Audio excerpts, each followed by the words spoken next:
싸워. 오늘 경기장 나가서 싸워.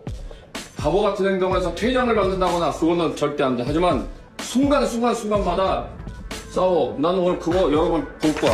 홍명보 씨는 이런 왕관을 쓸 수 있는 숙명을 가지고 있으면서도 쉬운 길로만 가려는 달콤한 유혹에 빠져버리셨다.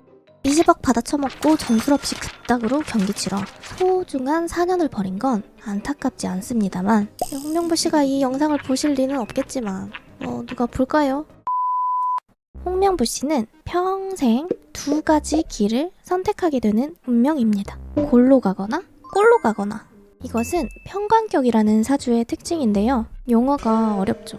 제가 지금부터 홍명보 씨의 사주를 샅샅이 다 해부해서 왜 골로 가는 운명인지 알려드리도록 하겠습니다. 홍명보 씨 사주의 핵심 기운인 이 평관의 관은 관짝, 폐관수련, 면류관, 관념, 기관, 관직계 그 관이고, 편은 그 관의 음양적 기운이 균형 잡혀 있지 않아 한쪽으로 치우쳐 있어서 앞에 편을 붙인 거라고 생각하시면 됩니다.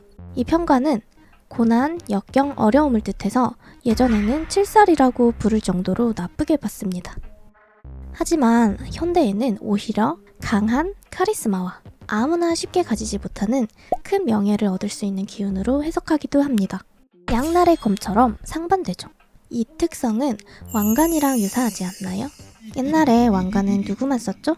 왕이나 왕비만 썼죠. 왕관을 쓰려는 자 그 무게를 견뎌라. 큰 명예를 얻으려는 자는 그에 맞는 자격을 갖추어야 합니다. 한마디로 자격시험을 봐야 하는 거죠. 그런데 홍명보 씨는 이런 왕관을 쓸 수 있는 숙명을 가지고 있으면서도 쉬운 길로만 가려는 달콤한 유혹에 빠져버리셨죠. 그래서 이 편관이 왕관이 아니라 고난을 뜻하는 칠살로 돌아온 겁니다. 이게 바로 편관격의 특징입니다. 이렇듯 지금 고난과 역경, 각종 시련을 겪고 계시는 분들은 최고로 아름다운 왕관을 쓰기 위해 왕관을 담금질하느라 고생하고 계신다 생각하시면 됩니다. 많이 힘드시죠? 힘든 만큼 큰 명예를 얻게 되실 겁니다. 힘내세요.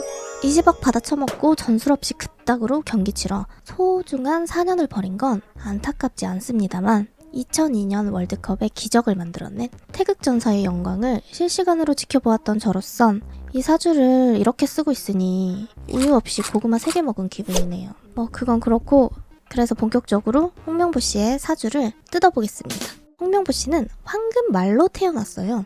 이 황금말을 사주에선 무오라고 하는데요. 이 무오일주는 큰 산과 같은 양의 기운에 에너지 넘치는 말, 뜨거운 여름, 한낮, 오후 등을 뜻하고 일지가 정인이라 안정적으로 날을 생하고 있기 때문에 인복이 좋습니다. 하지만 제왕지로 똥꼬집에 기가 아주 셉니다. 어찌 내가 왕이 될 상인가? 무오일주는 착해도 절대 호락호락하지 않고 만만해 보이지 않는 사주예요. 개인적으로 저는 무오일주와 잘 안 맞아요.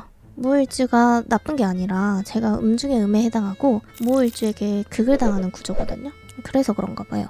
한 가지 보고 놀랐던 것은 월지가 장생지라는 것입니다. 가난하기 같은 기운이거든요. 장점은 누가 다 해준다. 부럽죠? 단점은 누가 다 해줘야만 한다. 너 알지? 싸워. 오늘 경기장 나가서 싸워. 바보 같은 행동에서 퇴장을 받는다거나 그거는 절대 안 돼. 하지만 순간마다 싸워. 난 오늘 그거 여러 번 볼 거야. 아무것도 못해요, 혼자서. 성숙하게 스스로 무언가 하기보다는 받는 것에 익숙한 특성이 있습니다. 하지만 그만큼 사람들이 갓난아기에게 무조건적인 사랑을 주듯 가만히 있어도 사랑을 받는 좋은 특성이 있어요. 또 한 가지 홍명보 씨의 사주에서 두드러지는 특징이 뭐냐면, 가장 중요한 현실 감각인 재성이 없는 무재사주라는 거예요. 오늘 경기장 나가서 싸워. 재성이 없어도 금이 강하면 현실 감각이 있고 예리한 편인데 금이 강하지 않아요.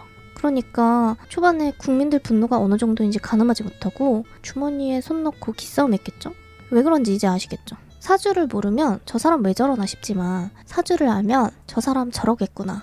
어느 정도 예상이 가고 수긍이 갑니다. 홍명보 씨는 과거의 영광을 기억하신다면 열심히 고생해서 이루어냈던 그 과정도 기억해내시길 바랄게요.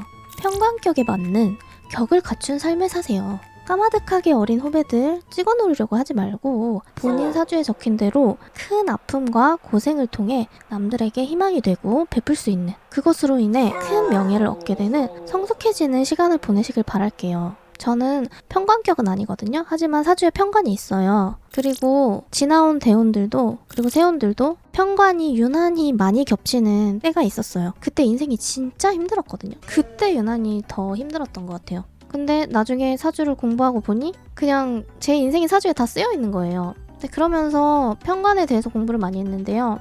내가 그럴 수밖에 없었겠구나. 내가 조금 더 사주 명리학을 일찍 공부했다면 조금 더 편안하게 삶을 살 수 있지 않았을까? 내 마인드를 말을 하는 거예요. 내 운명이 정해져 있고 나는 그 운명대로 될 거니까 아무 노력도 하지 않겠다. 이게 아니라 명리학에서 배울 수 있는 삶의 자세는 뭐냐면 같은 사주라도 누가 어떻게 쓰는지에 따라 완전히 달라져요. 양날의 검과 같거든요. 사주를 공부하면 절대 좋은 사주, 나쁜 사주가 있다고 말하기 힘듭니다. 그냥 특성만 있을 뿐이에요.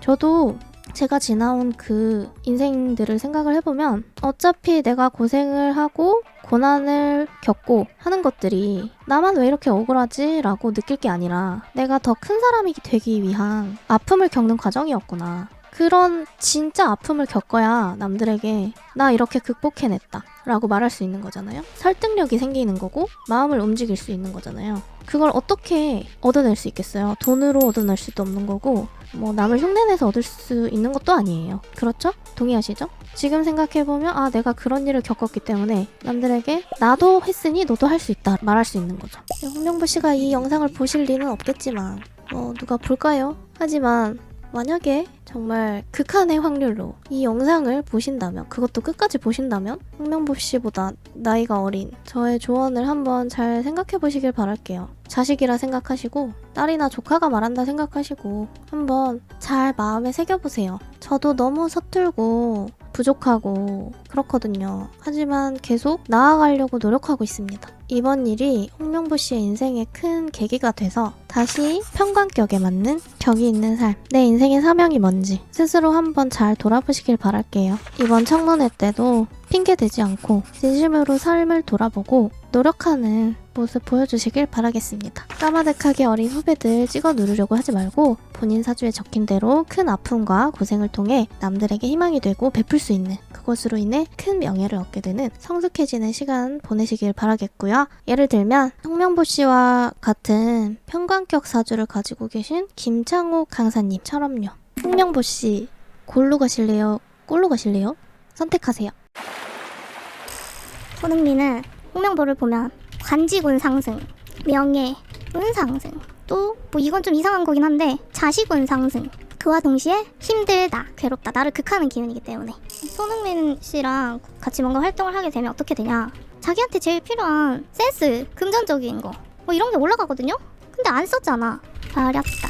배틀 느낌으로 보면 자 이강인 씨 사주는 제가 할 말이 많거든요. 근데 나는 좀 부러워. 손흥민 씨 편집격이죠. 애인 같은 여자를 좋아하는 거예요. 의리가 조금 떨어지는 스타일. 여기는 정제잖아요. 정제는 아내 같은 여자, 욕심 나는 여자보다는 의리를 조금 지키는 스타일인 거예요. 물론 깐깐하게 보긴 하겠지만